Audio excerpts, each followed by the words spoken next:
The best coverage of the top stories in sports. The Sports Wrap with Jason Page starts now. Yes, it does, and great to have you with us on this Tuesday edition of the show. Lots to talk about over the next 60 minutes.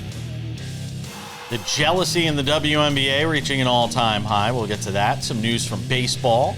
Cal Raleigh's 33rd home run of the season.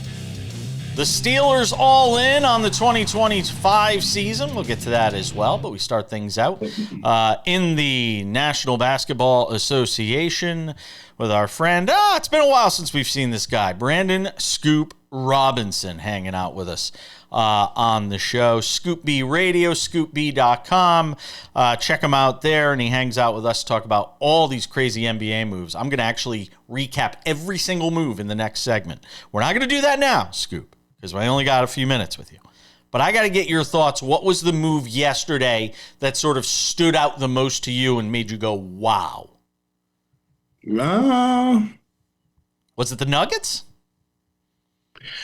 I guess that was cool. Honestly, I like to hold it down for the centers. I really enjoyed seeing Brook Lopez find his way to the Clippers. The Clippers are trying to build something that I think is worth talking about.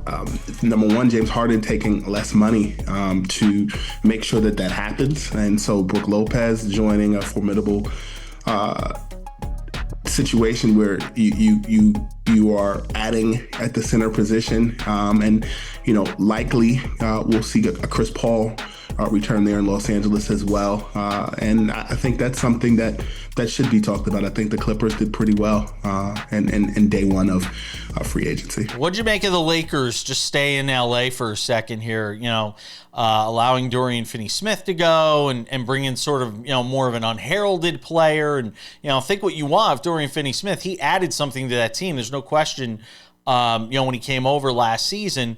What did you make of what the Lakers did here so far?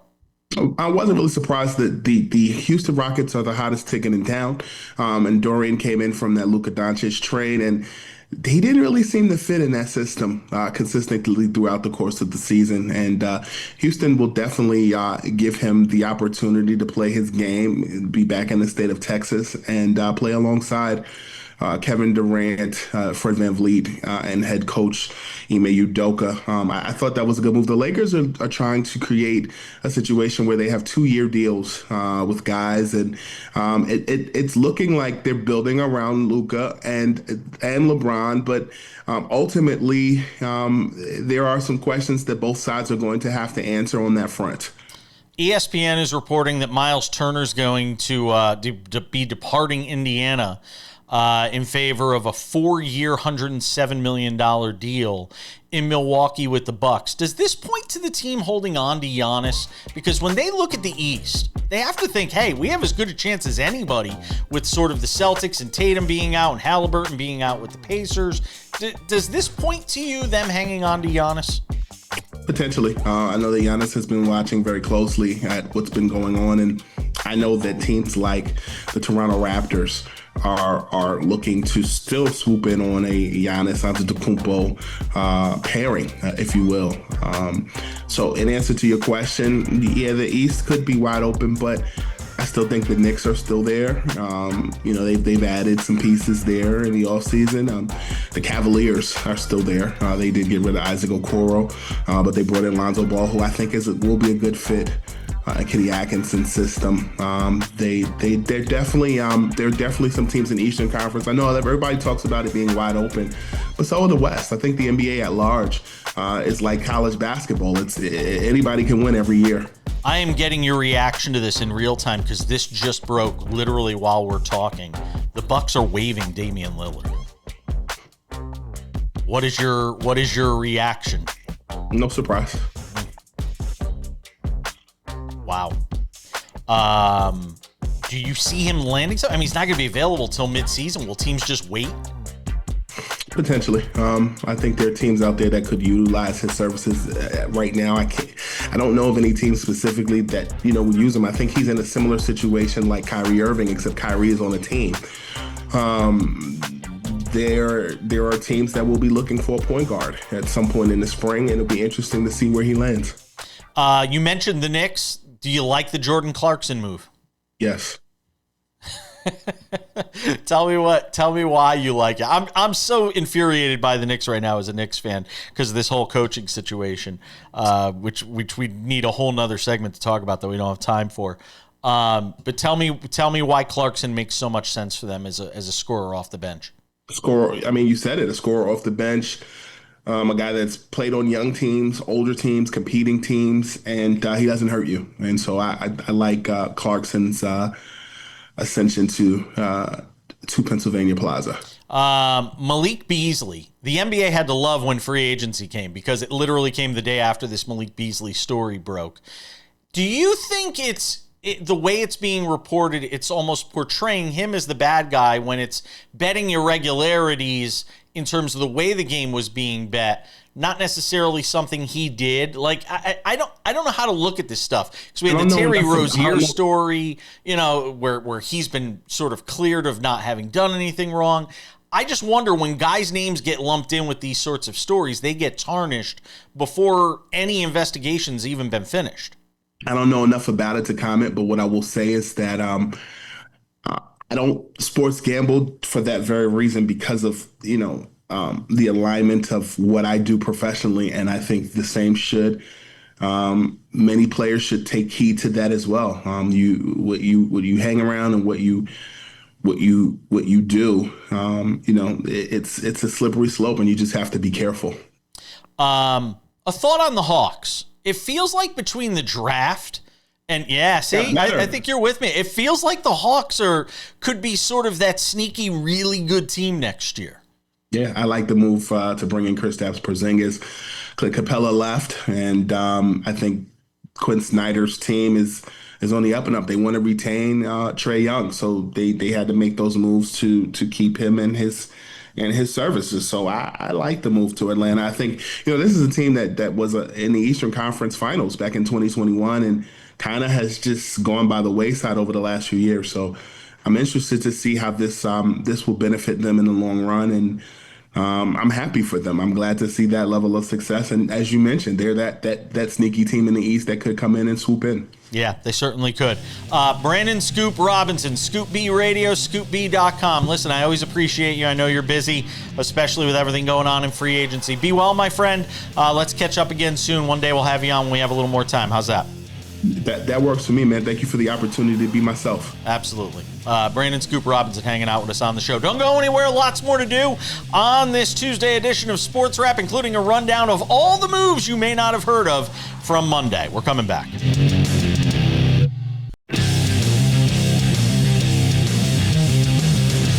Welcome back to this Tuesday edition of Sports Wrap. Good to have you with us. Sam Yarnell will join the mix in about 10 minutes. Talk about what's going on in Pittsburgh with the Steelers, where they made some moves over the last couple of days that certainly point to, well, I think it's certainly a statement to their fan base. We'll just leave it at that. We'll get to it in a couple of minutes. If you have missed the last, 24 hours or so in the NBA, I wanted to give you a sense for just how crazy NBA free agency has been. Everybody's predicted this could be one of the wildest NBA off seasons.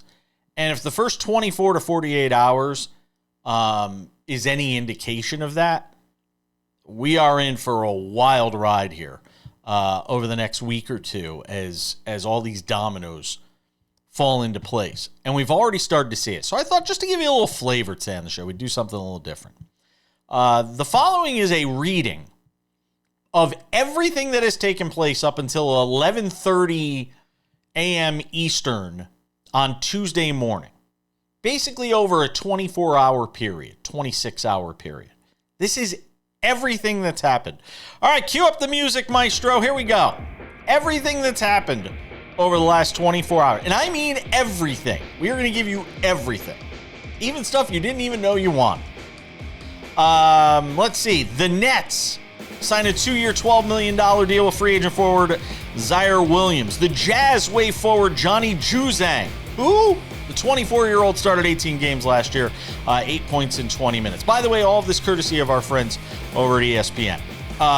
Colin Gillespie signing a one-year contract to return to the Phoenix Suns. Free agent Joe Ingles, a one-year $3.6 million deal with the Timberwolves. Free agent big man Day'Ron Sharpe, a two-year $12 million deal with the Nets.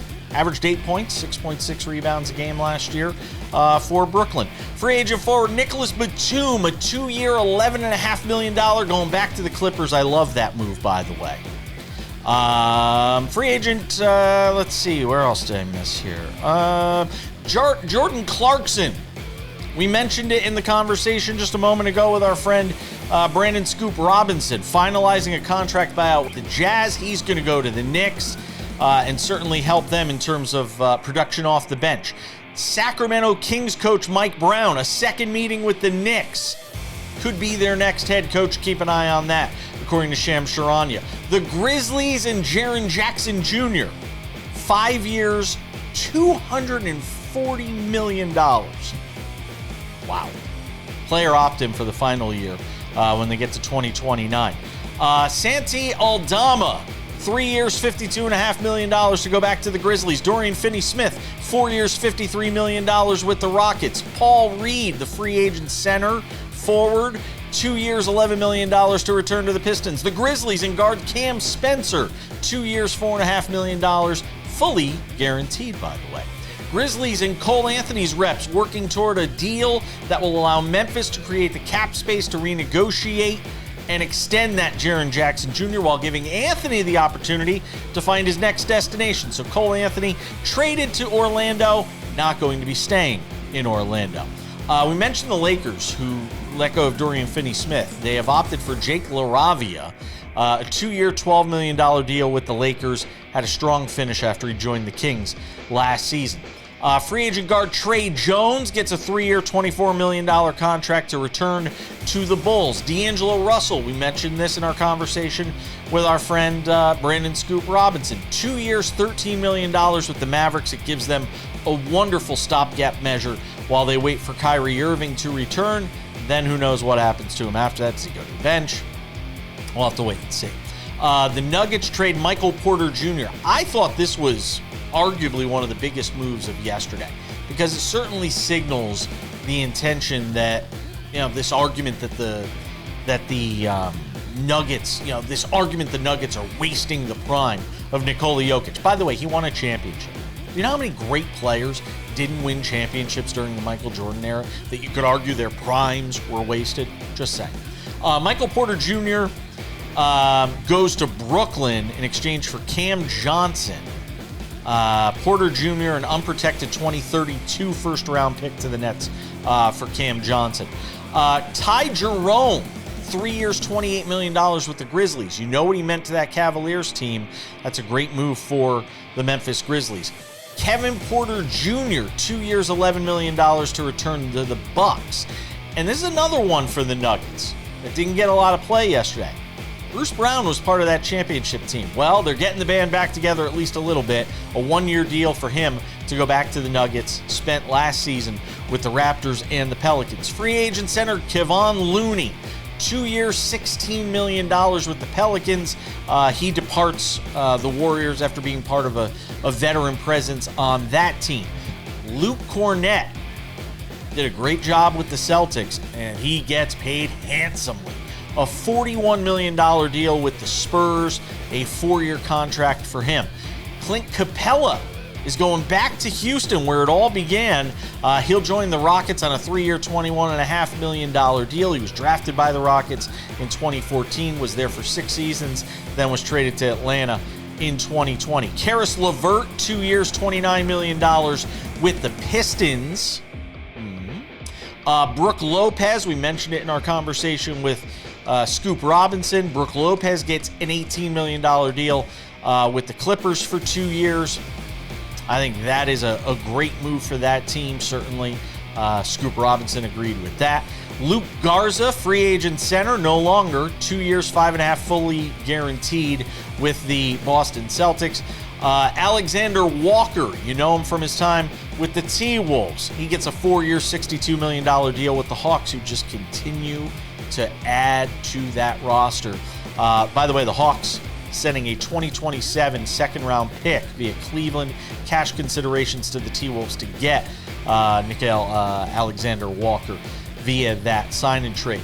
Tyus Jones, a one-year deal, $7 million for him. Free agent Luke Kennard, 1 year, $11 million with the Hawks. Free agent Mason Plumlee, 1 year, $3.6 million with the Charlotte Hornets. Taurean Prince, $7.1 million for a 2-year deal. I would love to just add up all the money in these deals. Can we just do that? That'd be fun to do. Trendon Watford, 2 years, $5.3 million with the 76ers. Gary Trent Jr., $7.5 million with a player option for him, 2 years with the Bucks. And last but not least, Shai Gilgeous-Alexander getting paid. 4 years, $285 million Supermax deal for him. I think we got it all in.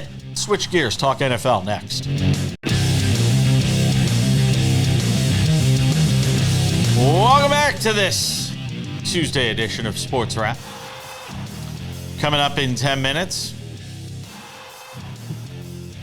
I think the argument is over as it relates to jealousy in the WNBA when it comes to Caitlin Clark. The most obvious sign of that coming up. Just one that makes you shake your head. Sam Yarnell is here for the first time today on the show, looking dapper as always. Sam, I need your thoughts on the Steelers, because this story actually broke when we were in the middle of our window yesterday, but we didn't really get to it.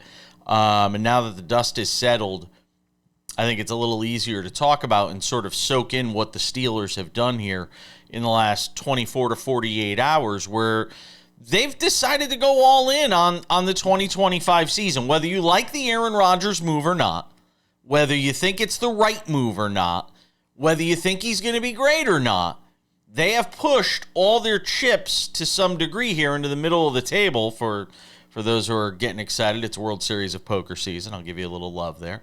They've pushed all their chips to the middle and have made the decision to go all in on this season with some of the moves we've seen them make here in the last 24 to 48 hours. There is still the TJ Watt stuff that is hanging out there, which we need to talk about. But as it relates to 2025, it feels like the Steelers are all in and that this is the last season for Aaron Rodgers, because they're certainly playing it that way.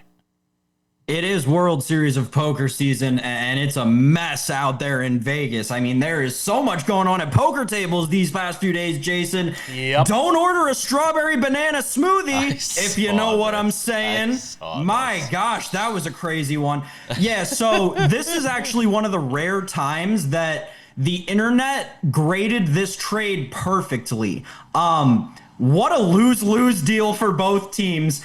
For the Dolphins, I mean, we don't even have to get into it. They get objectively worse at multiple positions, get minor draft capital in 2 years. It makes no sense. The Miami Dolphins are a team grasping at straws, as they seem to be for the last 4 to 6 weeks of last season. Mike McDaniel may be starting the season as the hottest seeded NFL head coach.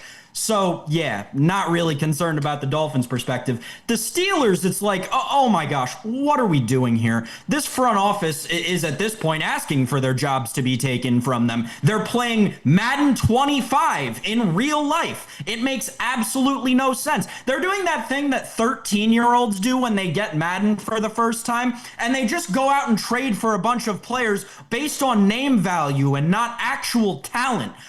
This trade makes absolutely no sense. Somehow you devalue both Jonnu Smith and Pat Freiermuth by making this trade. You make a mediocre secondary almost more mediocre, trading one veteran at the end of his career for another veteran at the end of his career. I just don't understand it from a Steelers perspective. You mentioned the Watt thing, and I think that just kind of speaks more to this organization is in dire straits right now, and they are trying to do anything possible. All in is certainly one way to describe it. Grasping for a lifeline is the word that I'd like to choose to use for the Steelers right now, because they've got almost nothing left. Well, I mean, look, it is an all-in season, and it almost feels like this is going to be the final push with this group as we know it, maybe Mike Tomlin included, where they take one last run at this and then decide, all right, we're going to turn the page. We're going to rebuild. And Steeler fans had better be prepared for that.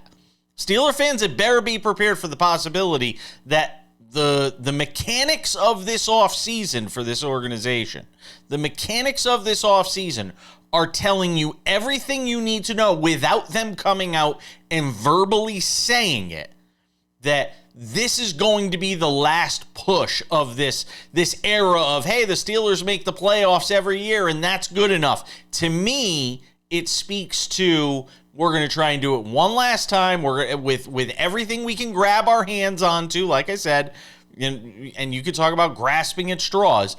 To me, it spells out that's the direction they've decided to go. For better or for worse, that's what they've decided to do.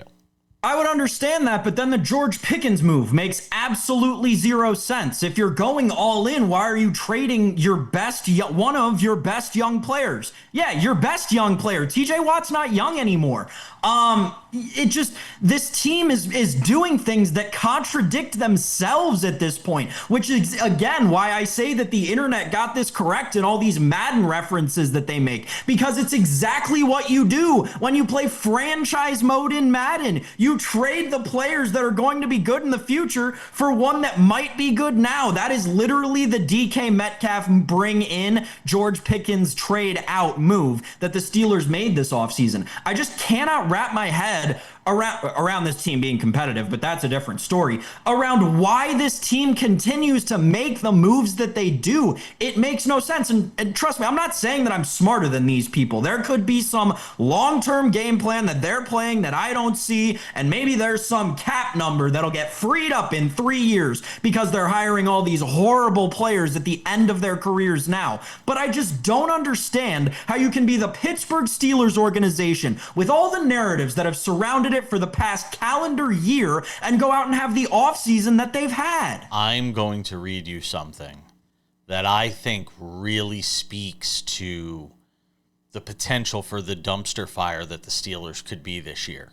And I think it validates a lot of what you're saying. The win totals for them on FanDuel, wow. Yeah. Like my jaw almost just hit the floor here in the studio, and I sit in a high chair, so that's a long way to go. 6.5 wins. The over is minus 290. The under is plus 240. Over 8.5 wins, plus 105. Under 8.5, minus 125. Over 10.5, plus 310. Under 10.5, minus 400. They are minus 172 to miss the playoffs. This is a team, to give you comparison, the Cardinals have about the same odds to miss the playoffs. The Falcons and Patriots both have better odds to miss the playoffs. I just don't understand. Only plus 140, though. The Steelers only plus 140 to make the playoffs. That's a criminal number. If you're betting that number, just based on the win totals that Jason just read you, right? If you're going to bet plus 140 on them to make the playoffs, it doesn't make sense. It's contradictory. It's totally contradictory. They're pushing them all in, though, for whatever it's worth. World Series of Poker main event gets started this week, by the way. Just thought I'd throw that in there as well. Talk to my buddy Lon McCarron. We're coming back. WNBA next. We take it to segment 4 on this Tuesday edition of the show. Baseball in 10 minutes. Cal Raleigh ringing the home run bell once again for one of my favorite numbers, 33. We'll get to that coming up. And a big night for one member of the Boston Red Sox who did something that you rarely see. They say you can watch baseball for a zillion years and see something you've never seen. Well, most people saw something last night they've never seen. We'll talk about that as well. Sam Yarnell, I am just blown away. The argument is over. It's done.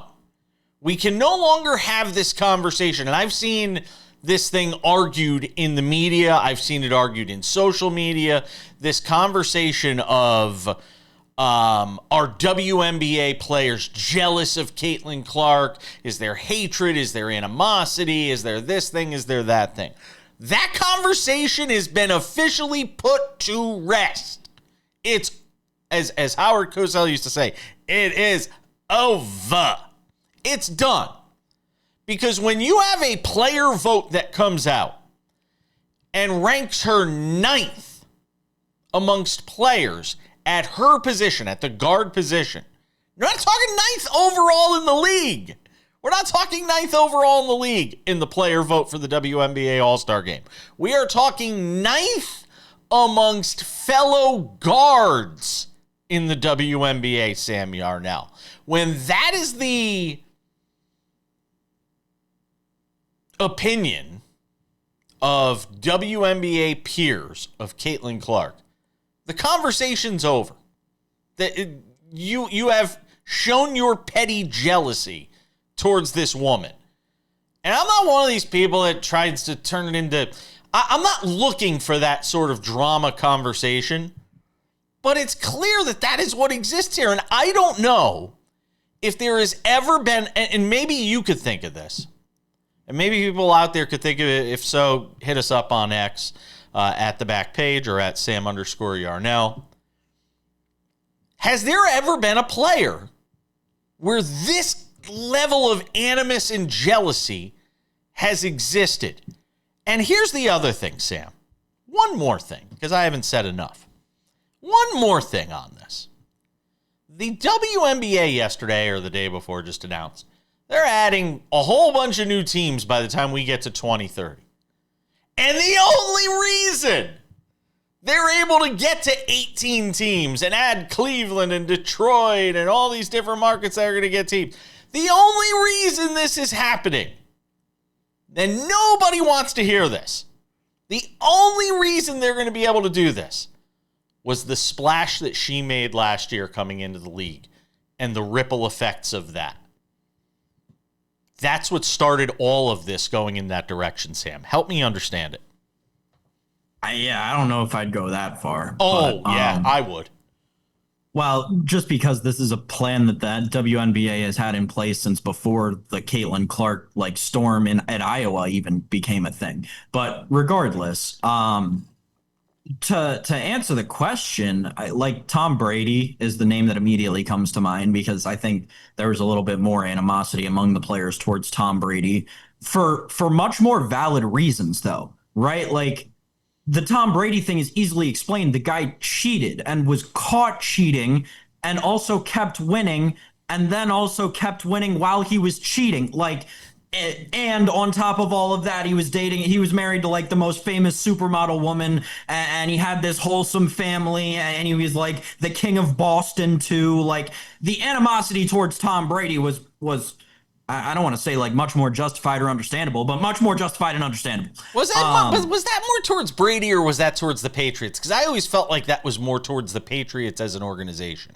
See, I think they were two separate things. I think amongst the fans, but between you and me, it was definitely towards the Patriots, 100%.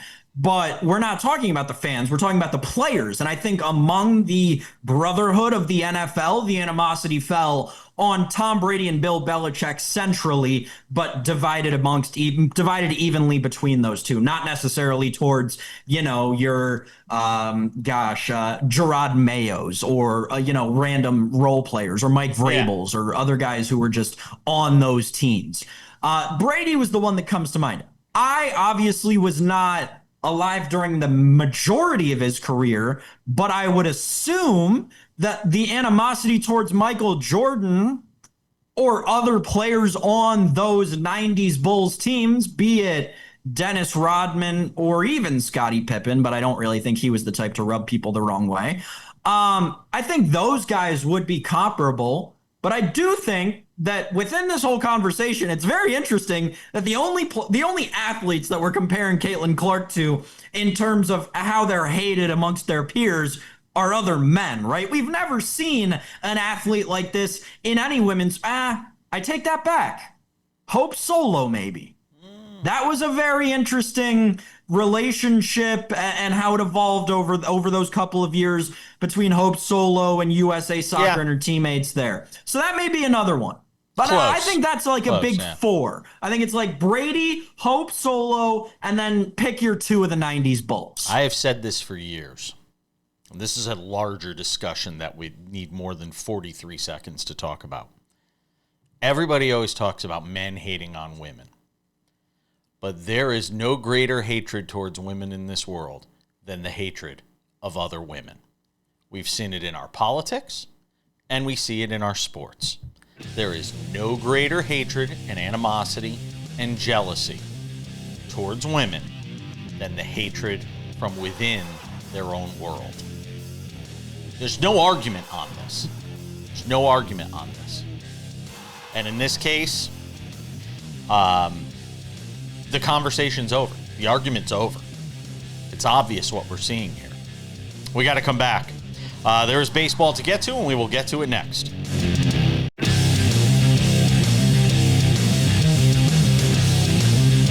Odds and Ends wraps it up in 10 minutes with some thoughts on Wimbledon.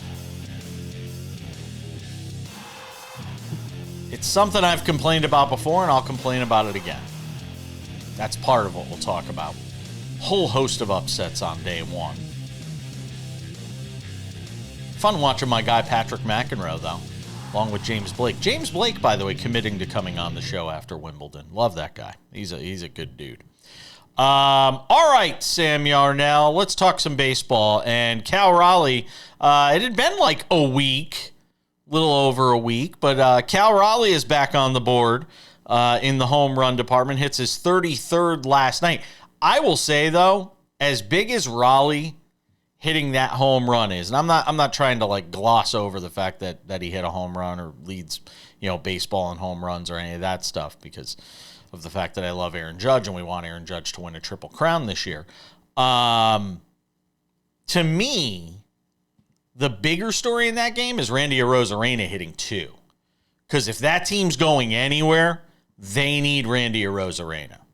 That if the Mariners are to go anywhere, it can't just be Cal Raleigh and Julio Rodriguez. There's got to be somebody else in that lineup that's producing. And Randy Arozarena hitting a couple of home runs in that game, because he has been a bust since getting to Seattle last year. That was last year, right, that deal? I think that was last year. It feels like it was so long ago. But Arozarena, if he could get hot and start hitting for that team, that is going to make a huge difference. But Cal Raleigh, number 33, and the chance of MVP, Sam Yarnell, from fans in Seattle. I don't know if the odds makers necessarily would agree with that, but where are we right now on that? Let's see. We've got Aaron Judge at minus. Odds makers are scared. Yeah, Judge is minus 1,200 and Cal Raleigh is plus 600. So that's where we are as far as that's concerned. But again, that's down from Judge being minus 200,000 2 weeks ago. So yes, I am going to go with the odds makers are in fact scared. Listen, this is how I'm going to look at this.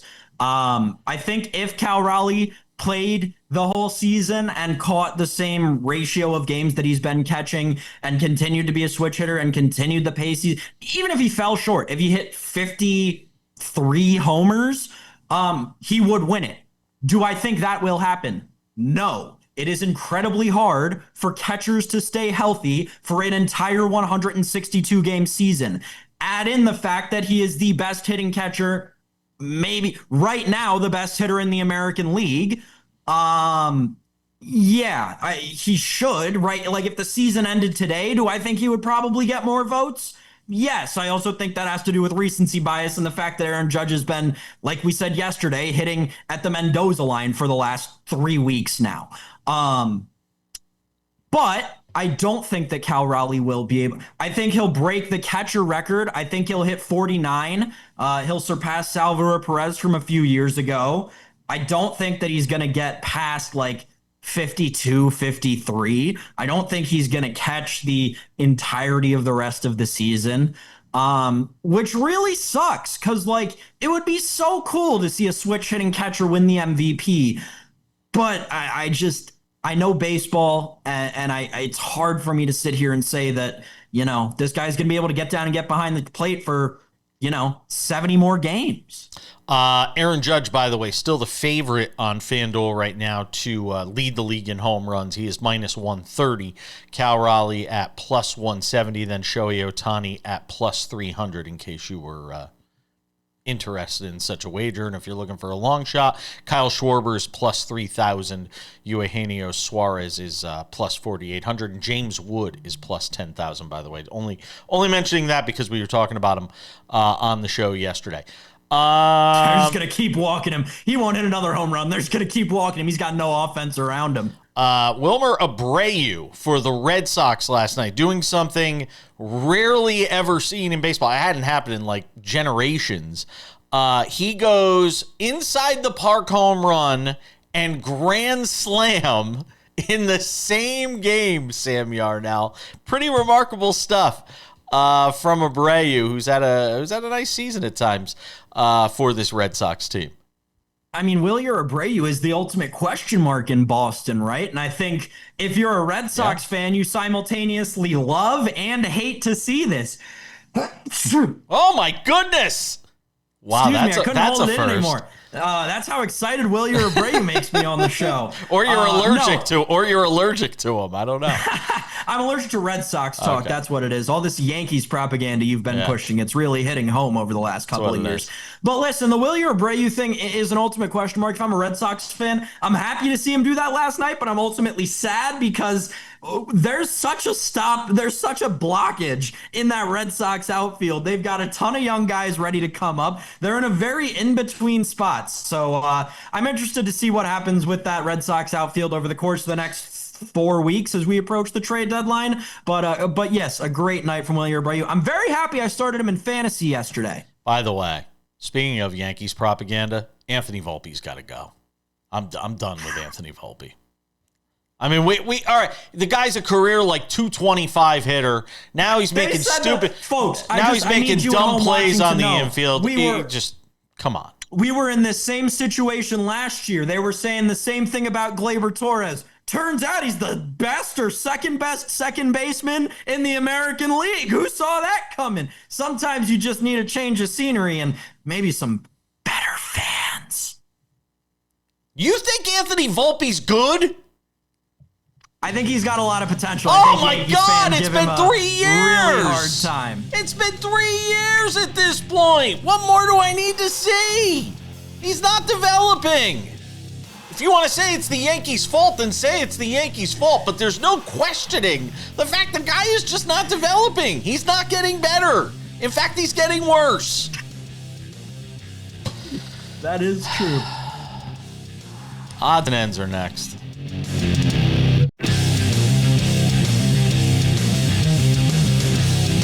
Welcome back to Sports Wrap. Just about time to put the wraps on this baby for a Tuesday. Tomorrow on the show, Kurt Heelan, pro basketball talk at NBCSports.com. Thoughts with him on who knows what other free agency moves we might see. The Knicks coaching search continues to ramp up.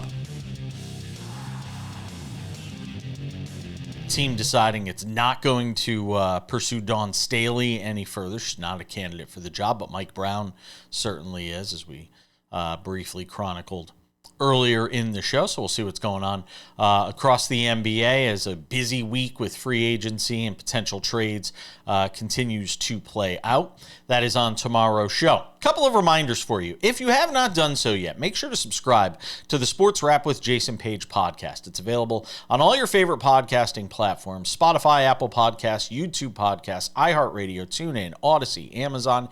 Anywhere you get a podcast, you can get this show. Simple as that. If you have not checked it out yet, please make sure to do so. The Sports Wrap with Jason Page podcast. You can watch us on over 220 affiliates around the U.S. and Canada. It's an amazing thing that we've done over the first 18 months of this show, something we're very proud of. But we've also made it easier for you to watch the show. For those that may not get it every day at a particular time or a place, you can also watch us over on Spotify. That's one way to watch the show. commercial-free Monday through Friday, or over on our YouTube channel, the SportsWrap with Jason Page YouTube channel, which is a great way to watch the show. You get it all right there, Monday through Friday. It's usually available early in the afternoon. Go and check that out. Also, SportsWrap Shorts are there. When there is breaking news, we are there to cover it with SportsWrap Shorts. If you have not done so yet, make sure to go and subscribe to our YouTube channel. We appreciate that very much. All right, without any further delay, ladies and gentlemen, it's time for some odds and ends. Odds and ends. Wimbledon. Can we spend just a couple of minutes talking about Wimbledon today? Somebody's got to help me understand how you have four majors. You have four majors in tennis. Okay, you got the Australian Open, Roland Garros with the French Open, Wimbledon, and the U.S. Open. How you can have one of those tournaments where you have a curfew that says at 11 p.m. London time, whatever they call it out there, 11 p.m. London time, no matter what's going on, the matches stop. Maybe because the neighbors, they don't like the noise, whatever it may be. But 11 p.m., we shut it down, no matter what. How is that possible? How can you have one of your four biggest tournaments in tennis? A match between Taylor Fritz yesterday, who's out there, down 2-0 against a guy hitting serves 153 miles an hour. By the way, that's just crazy. I don't know how you even see it when it's coming at you that hard, let alone return it and get it in. How that, one of your biggest stages in all of the sport, and they say, nope, 2-2, we're going to the fifth set. There's still 45 minutes of daylight left. 45 minutes, I shouldn't say daylight. There's 45 minutes until we get to that 11 p.m. curfew. We don't want to chance it. We're not going to start the fifth set. Well, both players have to agree on it. One didn't, so we're not going to play. How that is your policy, how that is your mechanism in one of your biggest tournaments is beyond me. It's got to change. The same way tennis decided to change the tiebreaker rules, which, by the way, I wasn't a big fan of. No fifth set, where they just go on until somebody wins by 2 games. I wish they continued that. I think it's one of the ultimate things that you see in athletics, that you have these fifth sets that would just go on forever. But how you could have that in one of your tournaments? You're able to change the rules. How you're allowed to have one of the majors of the tennis season decided this way, where the guys then got to go home and go to sleep. It's a completely different vibe when they come back to play on Tuesday, regardless of who wins. You are manipulating the outcome by doing what they're doing at Wimbledon with this 11 p.m. curfew. Aside from that, tons of upsets on day one at Wimbledon. Daniel Medvedev can't get out of his own way right now. A lot of top seeds falling. And there's a reason why when you look at the men's side and the betting odds over on FanDuel right now, Alcaraz is plus 120 to win the whole thing. Sinner's plus 170. Djokovic is plus 600, and then there's a huge drop-off because there is no confidence in anybody other than these guys to potentially win. Whereas on the women's side, there's a little more parity. Sabalenka plus 250, Rybakina plus 500, Coco Gauff plus 700, Swiatek plus 800, Madison Keys plus 1300. There's a chance for some of these people outside of the top, 1, 2, or 3 players in the world. On the men's side right now, there is zero confidence whatsoever that you're going to get, somebody on the men's side other than Alcaraz or Sinner that wins this Wimbledon. I hope I'm wrong. We love great stories on this show, but it feels like that's sort of where we are right now. It's going to wrap it up for us today. Thanks to Sam Yarnell. Thanks to Brandon Scoop Robinson. Thanks to you for watching. We'll be back here on Wednesday. Kurt Heelan on the show, pro basketball talk at NBCsports.com. At that time, we'll see you.